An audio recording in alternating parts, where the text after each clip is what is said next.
बच्चों, आज मैं फिर आपका वेलकम कर रहा हूँ हमारी साइंस की क्लास में। आपको याद होगा हमने 9 चैप्टर स्टार्ट करा हुआ है, organism and population as well as environment, जिसके अंदर ऑर्गेनिज्म रहते हैं।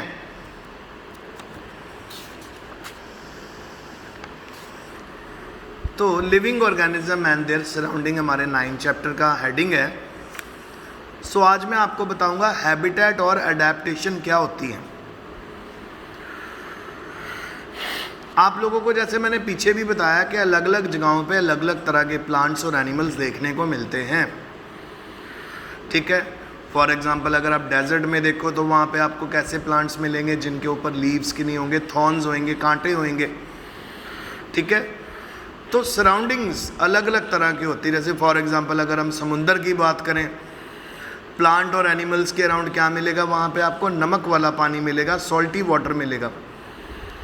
अच्छा, और ये सभी के सभी क्या करते हैं, इस तरह के वाटर को यूज़ करते हैं और ताकि उसके अंदर जो ऑक्सीजन है उसको वो इस्तेमाल कर सकें और उसको यूज़ कर सकें ज़िंदा रहने के लिए। तो इसी तरह अगर आप डेजर्ट के बारे में बात करोगे तो जैसे सी में बहुत ज़्यादा पानी अवेलेबल था, डेजर्ट में बेटा बिल्कुल भी पानी नहीं मिलता, ठीक है। बहुत मिलता है पर बहुत कम मिलता है। और ये डेजर्ट बहुत ज़्यादा गर्म होता है सुबह के समय और बहुत ठंडा होता है रात के समय, ठीक है। और जो एनिमल्स और जो प्लांट होते हैं डेजर्ट के, वो डेजर्ट सॉइल के ऊपर ग्रो करते हैं और वो एयर ब्रीथ करते हैं फ्रॉम द सराउंडिंग। तो बेटा समुंदर हो गया और डेजर्ट हो गया, ये एक दूसरे से बहुत ज़्यादा डिफरेंट होते हैं, इनकी सराउंडिंग भी एक दूसरे से बहुत ज़्यादा डिफरेंट होती हैं और हम बहुत ज़्यादा अलग तरह के प्लांट्स और एनिमल देखते हैं दोनों रीजन में। तो अगर आप दोनों रीजन्स के ऑर्गेनिजम्स को डिफ्रेंशिएट करोगे डेजर्ट और सी से, तो आपको जैसे कैमल मिलेगा, कैमल के अंदर आपको बिल्कुल अलग तरह के करैक्टर मिलेंगे। उसकी टांगें कितनी लंबी होती हैं ताकि वो हीट से बच के सके बॉडी। उसके पीठ के ऊपर हम्प होता है ताकि वो वाटर को कंटेन करके रख सके, फैट को कंटेन करके रख सके उसमें। उसके पैडेड फीट होते हैं ताकि वो आसानी से रेत के ऊपर चल सके। इसी तरह फिश में इनकी बॉडी स्ट्रीमलाइन होती है ताकि वो आसानी से पानी में स्विम कर सके। इनमें फिन्स होते हैं, टेल होती है फिश की जो बॉडी को मूव करने में, डायरेक्शन चेंज करने में मदद करती है। तो बेटा जो बॉडी स्ट्रक्चर होता है कैमल का, वो उसको हेल्प करता है डेजर्ट में सर्वाइव करने के लिए। इसी तरह जो फिश का स्ट्रक्चर होता है वो उसको मदद करता है कहाँ पे सर्वाइव करने के लिए, पानी में। तो अब ज़रा कैमल के कुछ अडेप्टेशंस को देखें। अडेप्टेशंस का मतलब होता है सराउंडिंग और एनवायरनमेंट को माइंड में रखते हुए जो एनिमल की बॉडी में चेंजेस आने लग जाते हैं ताकि वो उस सराउंडिंग में सर्वाइव कर सके, उसको बेटा अडेप्टेशन बोलते हैं। तो सुनो कि अगर हम बात करें अपना कैमल की, इसकी लंबी लंबी टांगें होती हैं जो इसकी बॉडी को दूर रखती है from the heat of the sand से, और बहुत ही कम अमाउंट में ये यूरिन प्रोड्यूस करते हैं। और इनका जो फीसिस होता है, जो इनकी लैट्रिन होती है, वो बहुत ज़्यादा ड्राई होती है और वो ज़्यादातर पसीना नहीं आता। उनकी बॉडी इस तरह की होती है ताकि वो पानी को अपने अंदर स्टोर करके रखें, क्योंकि डेजर्ट में, रेगिस्तान में, ज़ीरो फिटिक एरिया में सबसे बड़ी प्रॉब्लम यही आ जाएगी कि वो किस तरह से पानी को स्टोर कर सकते हैं, उसकी ओवर यूज़ को कंट्रोल कर सकते हैं, ठीक है। क्योंकि कैमल बहुत ही कम वाटर अपनी बॉडी में से लूज़ करते हैं, इस करके वो कई दिन पानी के बिना रह सकते हैं। अब हम अलग अलग तरह की फिशेस के बारे में बात करते हैं। बहुत तरह की फिशेस होती हैं बेटा। तो उनके अंदर कॉमन चीज़ क्या होती है? वो कॉमन चीज़ होती है उनकी शेप। इनकी स्ट्रीम लाइन शेप होती है, जो आपसे मैंने पिछले चैप्टर में भी डिस्कस की थी। ये जो इनकी शेप होती है, आगे से पतली, बीच में से मोटी, फिर पीछे से पतली, ये इनको मदद करती है कि ये पानी के अंदर आसानी से मूव कर सकें। और फिशेस जो होती हैं, इनके स्लिपरी स्केल्स होते हैं पूरी बॉडी के ऊपर ताकि इनकी बॉडी वाटरप्रूफ रह सके। और ये स्केल फ़िश को प्रोटेक्ट करते हैं और उनको मदद करते हैं इजी मूवमेंट्स में, ताकि वो आसानी से वाटर में मूव कर सकें। फ़िश के पास फ्लैट फिन्स भी होते हैं, टेल भी होती है जो मदद करती है उनको डायरेक्शन चेंज करने में और बॉडी को बैलेंस करके रखती है वाटर में।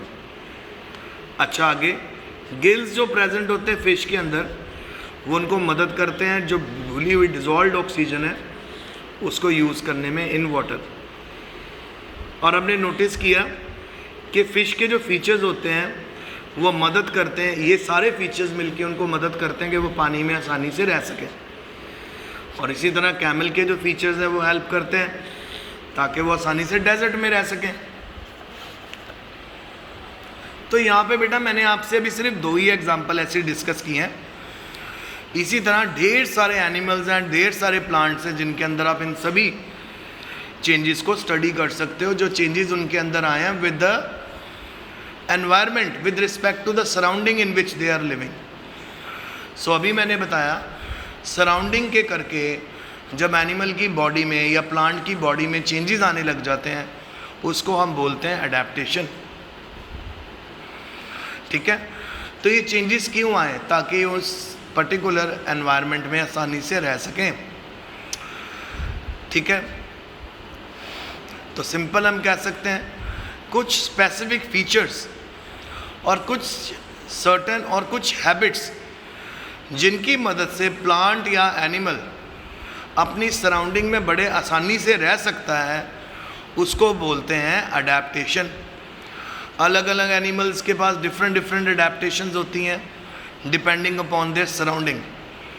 जो सराउंडिंग्स होती हैं जहाँ ऑर्गेनिज्म रहता है उसको हम बोलते हैं हैबिटेट। ठीक है, जैसे फॉर एग्जांपल आपसे मैं पूछूं फ़िश की हैबिटेट कहाँ, बोलोगे सर पॉन्ड है, लेक है, सी है। ठीक है, अगर आपसे पूछूं मैं कैमल की हैबिटेट कहाँ, बोलोगे सर डेजर्ट। सो हैबिटेट क्या होता है? जहाँ पे ऑर्गेनिज्म रहता है उसको उसकी हैबिटेट बोलते हैं।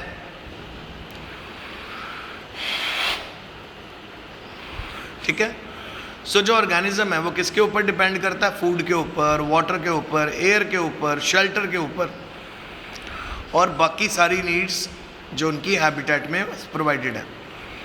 हैबिटेट का सिंपल मतलब होता है ड्वेलिंग प्लेस, यानी घर।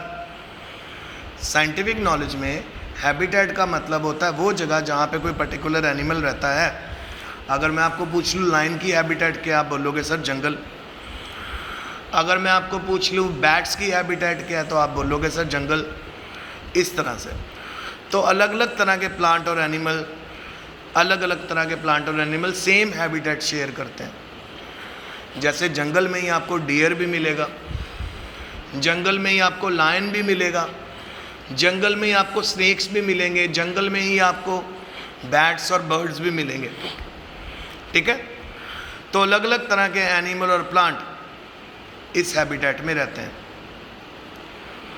फिर उसके बाद जो प्लांट्स और एनिमल्स होते हैं जो लैंड के ऊपर रहते हैं उनको हम टेरेस्ट्रियल हैबिटेट्स बोलते हैं। ठीक है, तो कुछ एग्जांपल टेरेस्ट्रियल हैबिटेट्स की आपके सामने रख रहा हूँ, जैसे फॉरेस्ट हो गए, ग्रास लैंड हो गए, डेजर्ट हो गए, कोस्टल रीजन हो गए, माउंटेन्स हो गए। दूसरी तरफ जो हैबिटेट्स होती हैं प्लांट्स की,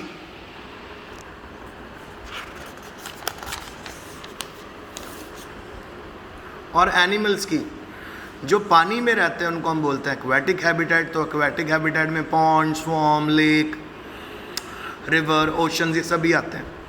अब अगर हम इनके अंदर बात करें, इसमें आपको ढेर सारे वेरिएशंस मिलेंगी। फॉरेस्ट में, ग्रासलैंड में, डेजर्ट में, कोस्टल और माउंटेन रीजन में। सो जो लिविंग थिंग्स होती हैं जैसे प्लांट और एनिमल्स, उनको हम बायोटिक कंपोनेंट्स बोलते हैं किसी हैबिटेट का। जो प्लांट और एनिमल है वो बायोटिक कंपोनेंट है हैबिटेट का, जबकि नॉन लिविंग थिंग्स जैसे रॉक्स हो गए, सॉइल हो गई, एयर हो गई, वाटर हो गई, वो हैबिटेट का एबायोटिक कंपोनेंट है। सनलाइट और हीट भी एबायोटिक कंपोनेंट माना जाता है हैबिटेट का। और हम जानते हैं कि कुछ प्लांट ग्रो करते हैं सीड में से, उसके बारे में उसके एबायोटिक फैक्टर्स और उनके इफेक्ट्स सीड के ऊपर क्या पड़ते हैं ये हम करेंगे नेक्स्ट लेक्चर में। तो आज का लेक्चर वीडियो यहीं तक है। प्लीज़ प्लीज़ बच्चों अच्छे से पढ़ लेना, और इन पेजेस के मैं फ़ोटोज़ भी भेजूँगा। और अगर आपको कोई भी डिफ़िकल्टी है मेरे को पूछना। Take care, have a nice day.